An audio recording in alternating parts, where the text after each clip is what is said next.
Everybody, what's going down? It's your girl, Jay Renee. You know, us got something to say. Shout out to our sponsors, Houston Trend and Ice It Up Slushies, for sponsoring this video. This is Talk With Me Podcast. And y'all, we got a legend in the building. I'm talking about from the OG SUC. Do you understand me? We got Lil O in the building, a.k.a. the fat rat with the cheese. Whoa. And I'm just blessed to have you on the show. Hey, thank you for having me. I appreciate it, man. So I want to go ahead and get into it about you growing up, right? But I don't think many know that you are from Lagos, Nigeria. Am I saying it correct? Lagos, Nigeria, correct. So were you brought here at an early age, or? I was born in Lagos, Nigeria, but I moved here when I was actually a baby. I was only 6 months old when I came over here.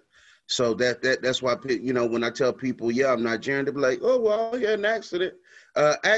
And, you know, I was like, well, yeah, I moved here when I was 6 months old. So that's what it does. But, yeah, I'm very much Nigerian.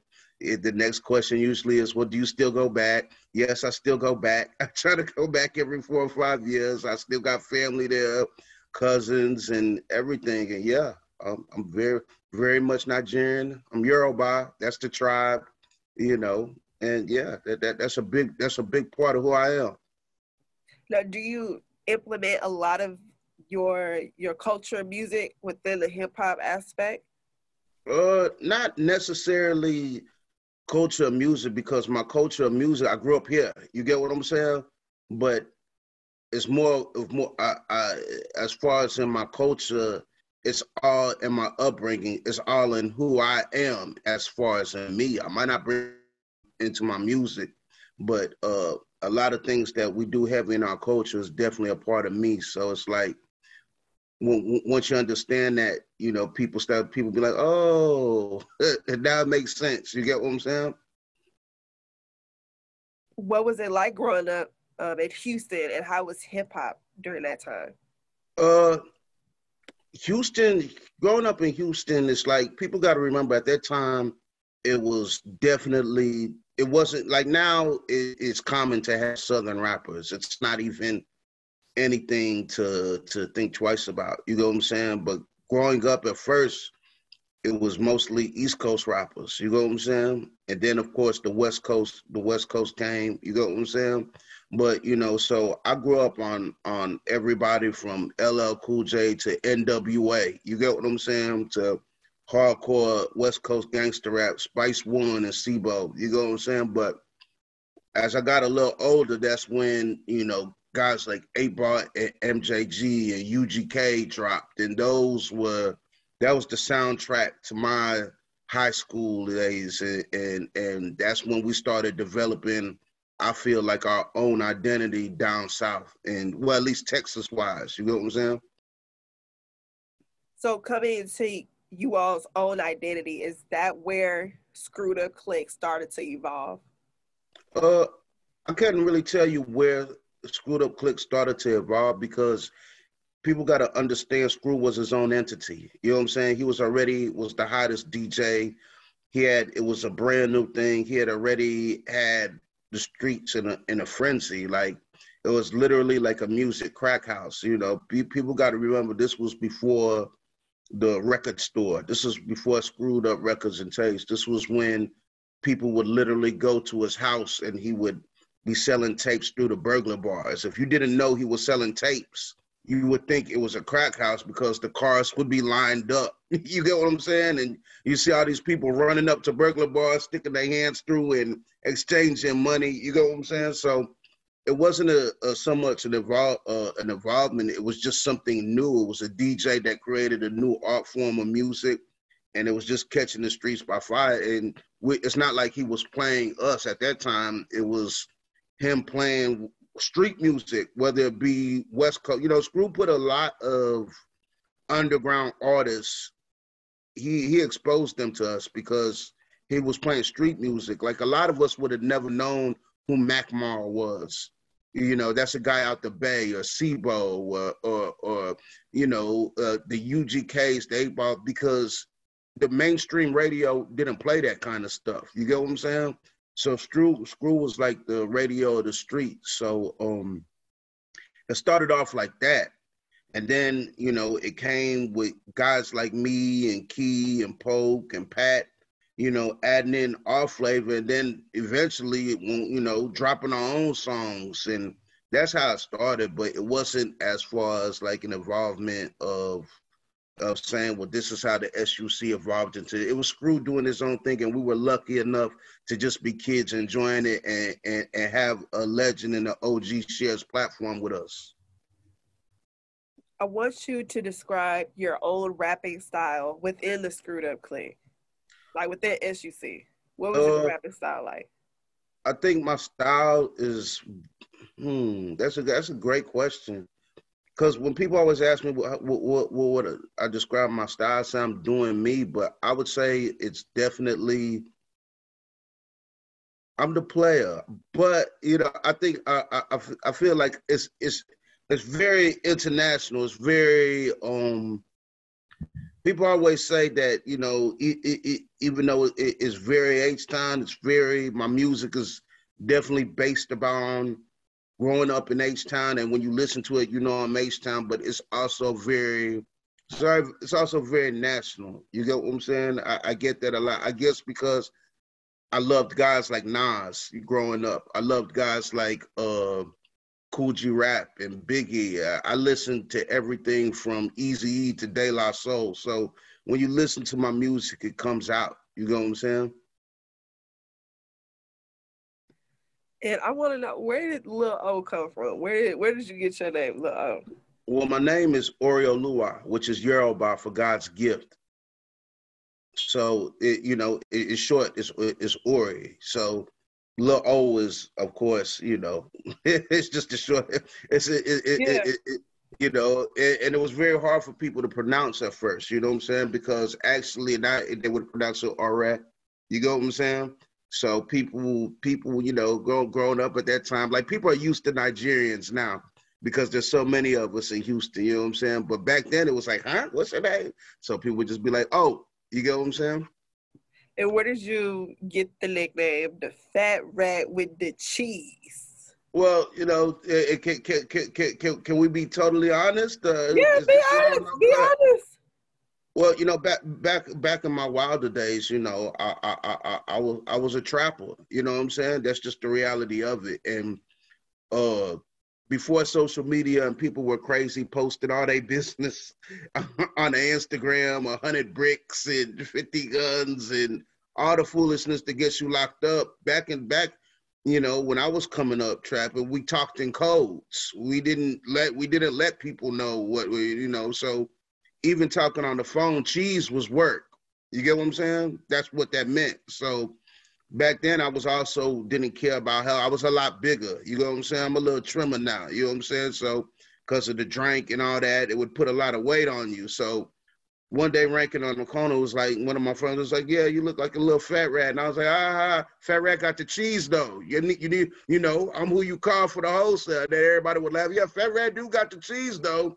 So people would start calling my phone like, Fat Rat, you got some cheese? Fat Rat, you know, so it was a hustler nickname. And it just stuck. So it'd be like, Lil O got to work. He's the Fat Rat with the cheese. People always think that it was something I made up to be some slick rapper. Nah, it was just a hustler nickname given to me, you know? And I turned it into, I kept it with me when I moved into music. You know what I'm saying?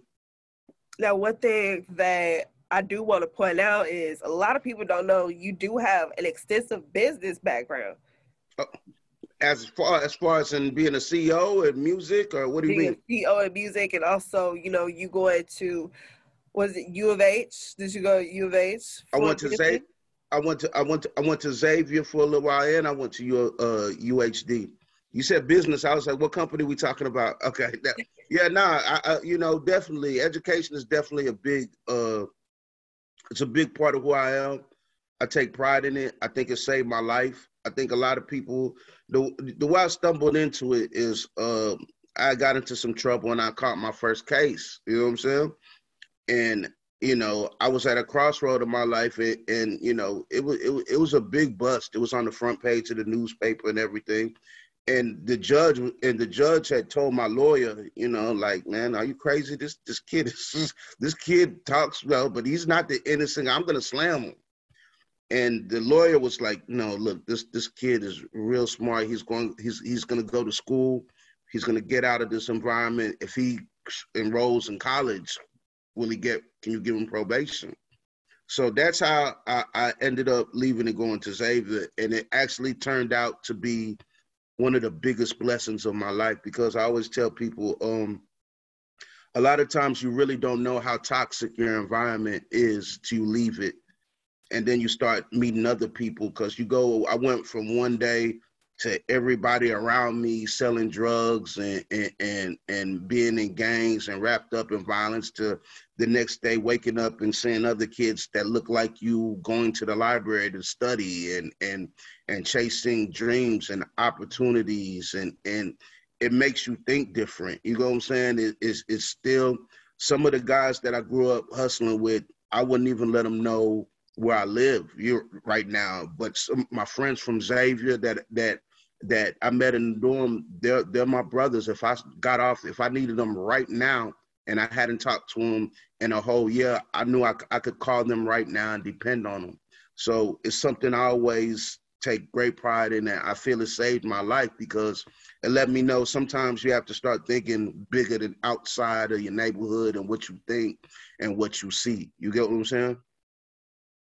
I want you to dive into the importance of having that business knowledge in this industry, because you do have a lot of new artists. They come in, they're just blindsided by everything. And I want you to speak on that. That it's that type of importance to actually know the business side as well as the music side of this industry. I think it's important, because I think so many times, especially now, you hear, now in the era of social media, you see rappers coming out saying, I signed a bad deal, or I don't get my publishing, or I didn't know this, and I didn't know that. Well, I mean, part of that is because you didn't do the research. A lot of people don't understand that this is a business. And with any business, I don't care if it's rap, I don't care if you're starting a restaurant, I don't care if you're starting a tennis shoe store. You got to apply yourself. You got to learn the ins and outs. And that's why I'm real grateful to my first manager, Matthew Knowles, who he was really the main one that really made sure that I understood how the business worked, because, later on, after meeting some other guys that had wrote big hits and they didn't even know what a publishing check was. And it was like, how do you not know that? So it's like, it's not that I'm just some supreme being, but I realized now I had great role models that, one, I was, no matter how wild I got in the streets, I don't come from a family of trappers. I had a mean ass African daddy that always would, he'll beat your ass, that would read you gonna act like you got some sense. You may be, but you're gonna be educated. You know what I'm saying? That, and Matthew Knowles is like a mentor to me. He always made sure that, hey, read this book. This is how this is worked. Get your paperwork. So, at first I would think those guys was crazy, but, it's almost like the Karate Kid movie where he gets mad because he's waxing the fence. And he's like, man, I didn't come here to wax fences. I came here to learn how to fight. And then it helps him out. Yeah, and then finally gets mad and he says, this is what I'm teaching you. And the whole time he was teaching you a defense technique.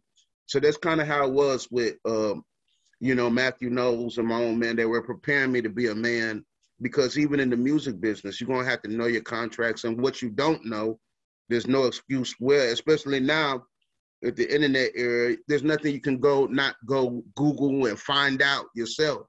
But a lot of people don't even want to take the time to do that. You know what I'm saying? And then later on, by the time they figure it out, they say, oh, I got screwed. So I always tell people, education will always save you, because it makes you unfit to be a slave, man. A smart man won't do certain things. You know what I'm saying?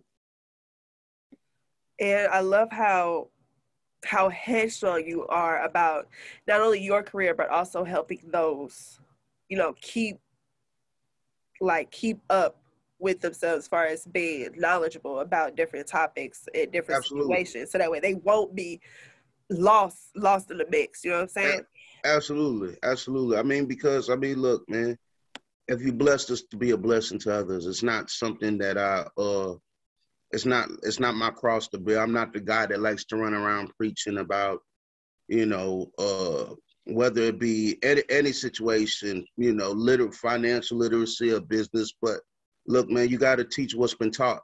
And if someone asks me, or you know, or I think sometimes it's better just to lead by example. So I might not so much preach it, but I think it's important people can look at me and see how I move and see how I operate, and maybe that'll inspire people more than just, you know, say this is what you got to do. You know, I you know, and that works for me. You know what I'm saying? So I'm just glad that I can be some kind of example for upcoming artists. And I also want to give you kudos for preserving the culture of Houston hip-hop culture, as well as hip-hop culture as a whole. And I want you to talk about the importance of that, of literally being the real OGs of the industry, so that way you all can lay out a blueprint instead of everybody just, you know, going off the handle and stuff. I always say it's important to be yourself. You know what I'm saying? It's like when I listen to New York music, it's like I wanted to know what was going on in New York. When I listened to West Coast music, I wanted to know what was going on in LA and on the West Coast. So I think it's very important that Texas artists always understood that when these people are coming down here, you don't have to sound like them to pop. If you notice now, so many times artists come down here and they're intrigued by our culture. It's important to be who you are. That's what makes the world a beautiful place. If we all looked alike, sounded alike, the world would be boring. And sometimes I feel a lot of new artists, they feel they have to sound like somebody else to pop. So we take pride in understanding that, you know, we do things our way. We talk our slang.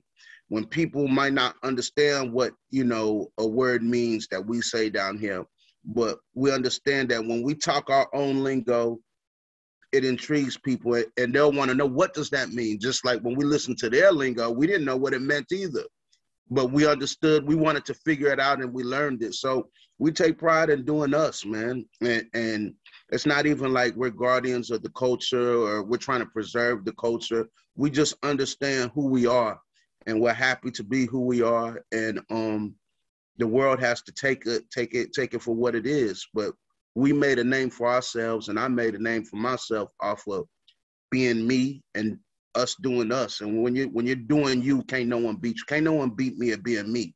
You know what I'm saying? So when you get Lil O, you're always gonna get what's going on in H-Town from an H-Town player's point of view. And that's the only way I'll ever try to bring it. You know what I'm saying? I think that one thing, in my opinion, that the South, specifically Houston, has on any other areas, that we're unified. Definitely. I think a lot of people don't know Houston is the most diverse city in the world. And people think when I say that, I'm saying that as an opinion, but it's not an opinion. It's, you can Google it, Guinness World Book. Even when you land at the airport and you see the sign, what does the sign say? Welcome to Houston, the most diverse city in the world. Because it's literally that many different cultures here. And people don't get it because it sounds crazy because we in Texas, you know what I'm saying? So they think one thing, oh, I'm going down to Texas, and then they'll be like, hey, surprise. It's white people, it's black people, it's Latinos, it's Africans, it's Arabs, it's Persians, it's Asians. It's a big melting pot of everything here, and we all stick together. And Houston is a beautiful scene. It's not always peaches and cream, you know, but you know, it's like that old pop where we might fight amongst each other, but I promise you this: we'll burn this bitch down, you get us pissed. You know what I'm saying? Yeah, we from H-Town, man.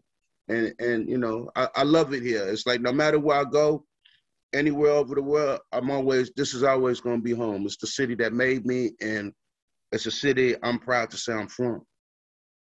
Like, that's another thing. A lot of our legends, you all actually live here. Yeah, like, yeah, definitely, without a doubt. Without a doubt. Different, don't get me wrong, different other legends. Yeah, they may have a house in their hometown, but yeah, they don't like live there. Like you all Gotcha. still will go out in the streets and actually like shake a hand with somebody. Gotcha. Yeah, I mean, you know, like I said, it's we're just fortunate enough where Houston's that beautiful a city, and the culture, you know, is that welcoming to where, you know, we can live here, because some places, let's just be real, it's not like that. Houston is you don't appreciate the love and how Houston is set up till you start traveling all over the world and you realize that everywhere ain't like this. So I don't even attribute it to us just being diehard. Oh, we gotta live in Houston. We're just very lucky to live in a beautiful city with beautiful people that love us, and you know, I thank God for it. And you all are open and willing to work with the same people who y'all started out with. Like Absolutely, that's nothing. You all continue to stay in touch with people. Because I've heard different stories from several artists. They're like, oh, well, I work with this person, but, you know, that was just it. It was just for that feature or for that little conversation. But you all are like, hey, bro, you know, take down my manager number, take down the number, let's stay in touch. Like, real talk. And just like how you and Michael Watts of Swishahouse, you all are still, you know, y'all still kicking it. Y'all still making great music. Absolutely. Like for instance, your latest single. Yeah. The two latest single of T. Lee. Yeah, no doubt. Let's talk about that one. Oh, that's a bang. I love that record. You know, big trap record, big drums, big sound, and I wanted to add a twist to it. That's why I called the homie DJ Michael Watts, because I knew the record was going to be a big street banger, but I was like, how can we elevate it to where it just doesn't fall into the same category of just the same street record? And I was like, you know what? I want to incorporate some of the elements of hip hop that people are starting to forget about, like live scratching. So I called, you know, DJ Michael Watts up, you know, because I think he's a great representation of Texas DJs. You know what I'm saying?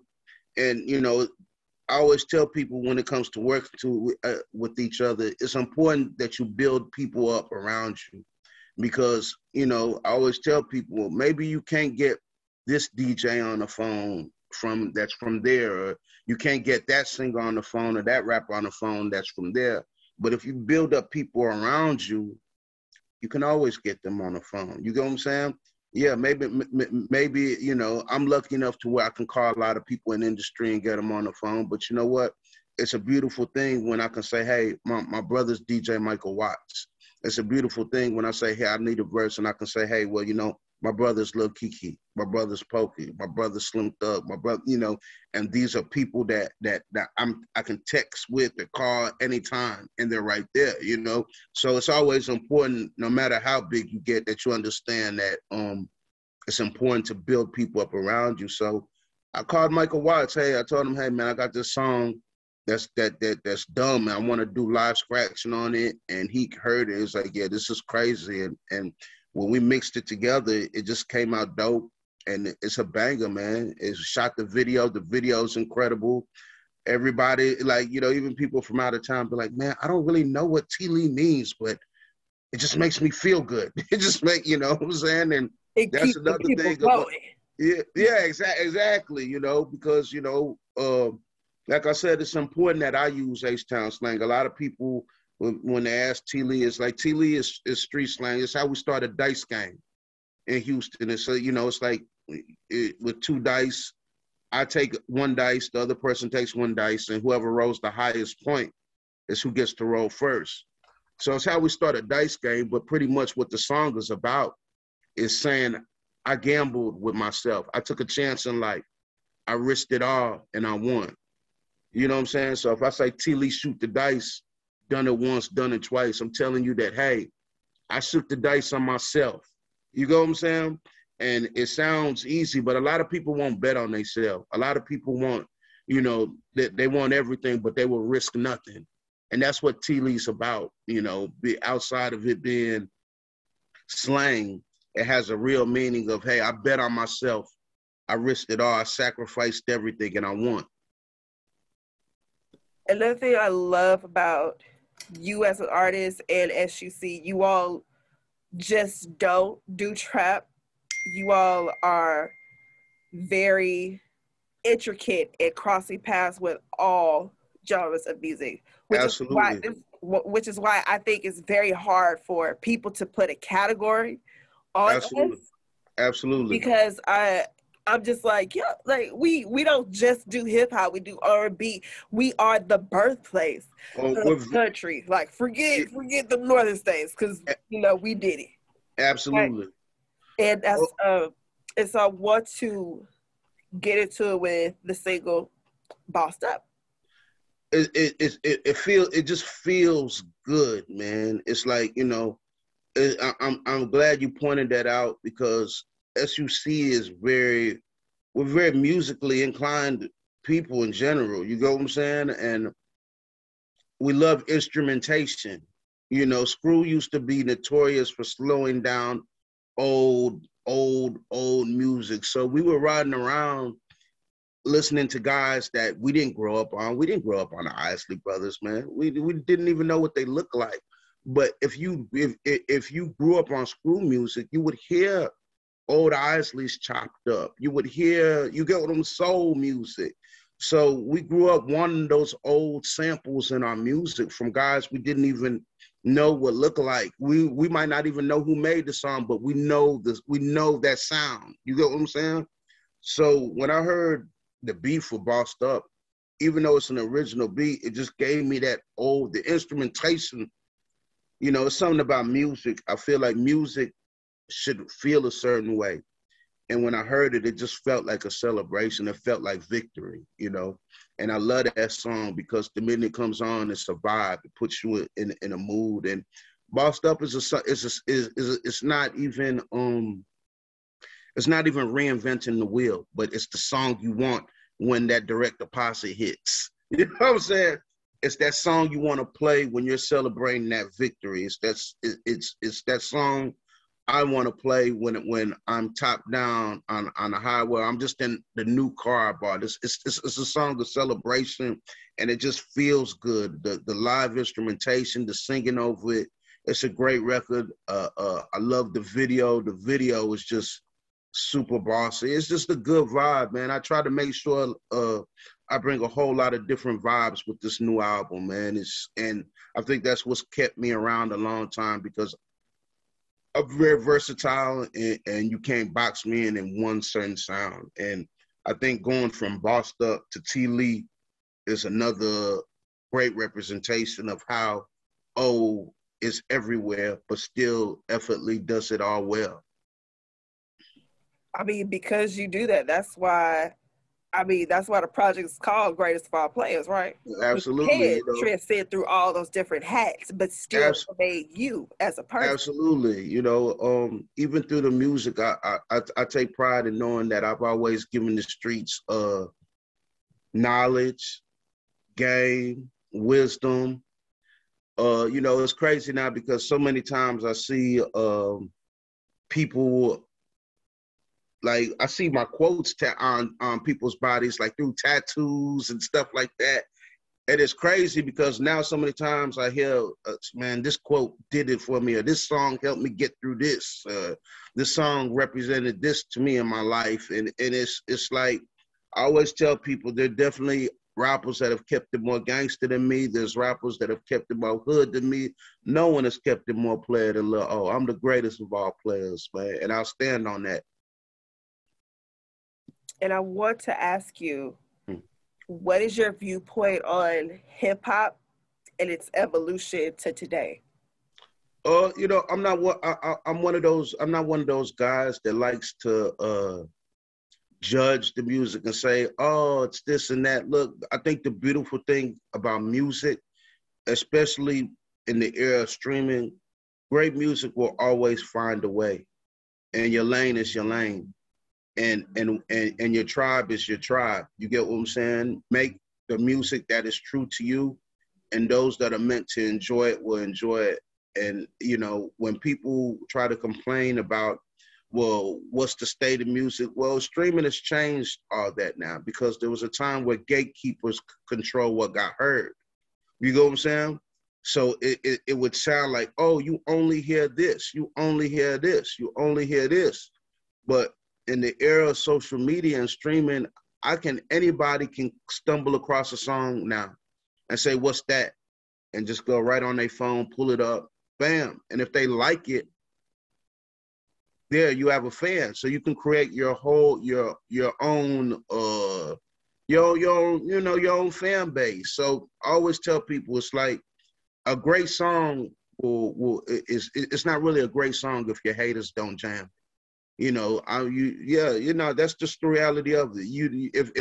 If the people that don't like you ain't jamming it, it's probably not that great, because you can't make a living off your friends jamming your music. You got, if you're really the truth, there's a lot of guys that don't like me. They'll all tell you, Lil O's an amazing artist. You know what I'm saying? And that's what you want. So I don't really judge the state. I don't really care what anybody else is doing. It's not for me to judge, to say what's hip hop and what's not. Let everybody put out amazing songs and amazing music. And if it's meant to be enjoyed or liked, we'll find out soon enough, especially now, where access is as easy as ever. Like, what would today's Lil O, the businessman, CEO, media powerhouse, mogul, tell Lil O, who's just starting out, like that, the guy in high school who was wearing, the big tees? What would you tell him? I would tell him, first of all, I'm so proud of myself that I didn't give up. You know what I'm saying? I'm so proud that I didn't give up. I also understand that I'm grateful to be alive. I'm grateful to be free. I would tell that kid that you're gonna make it. You're gonna go through a lot of pain. It's a different kind of pain when you go from transitioning from the streets to doing something positive and making a way for yourself. And I always tell sometimes, especially as Black men, sometimes we get survivor's guilt. You know what I'm saying? Because so many times we're shamed for doing things that are normal to other people. Like, imagine being shamed because you don't want to be in situations and places anymore that can land you back in prison. And then all of a sudden, wanting more for yourself turns into, hey, he's changed. He's acted funny. He's acting funny. He doesn't want to do the same things he used to do. And a lot of times, you lose friends because of that. Imagine having responsibilities now because you have to run a business and you have real bills to pay. And all of a sudden, there are people thinking that you think you're above them because you can't take care of grown men. You know what I'm saying? So, well, you lose so many friends, and if as a kid you don't understand it because you're young.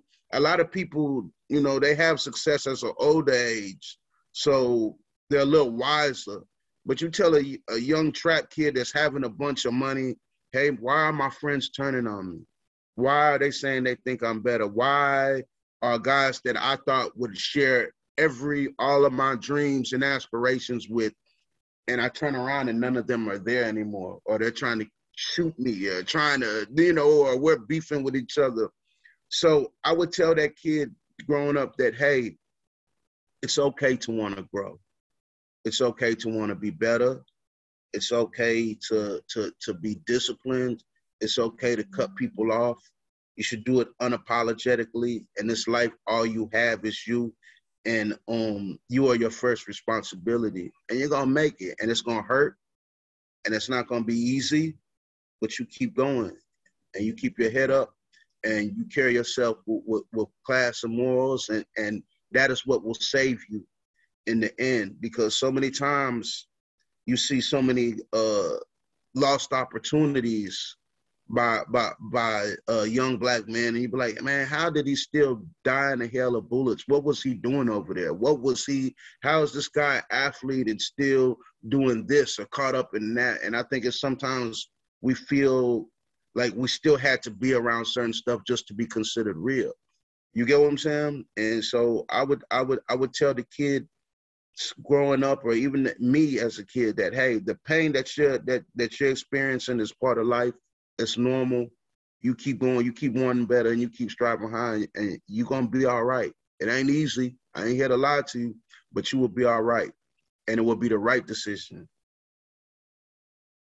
And Lil O, I just wanted to thank you once again for giving me the opportunity to interview you, because trust me, I'm about to tell everybody in Hiram Clark I interviewed Lil O. Absolutely. Shout out to WV too. You know, that's my family in Wisdom Village. So it's super love. Me and the Clark have a very, very very special relationship. So shout out to the whole Clark. And thank you for having me. The greatest of all players. The new album is out right now. The response has been crazy. We're getting ready to drop the date night video. The date night video is going stupid right now on social media. I just want everybody to check it out.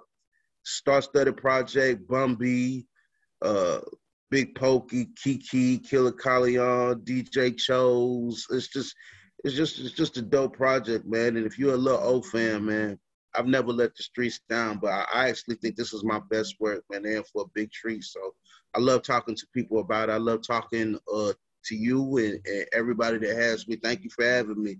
The greatest of all players out now.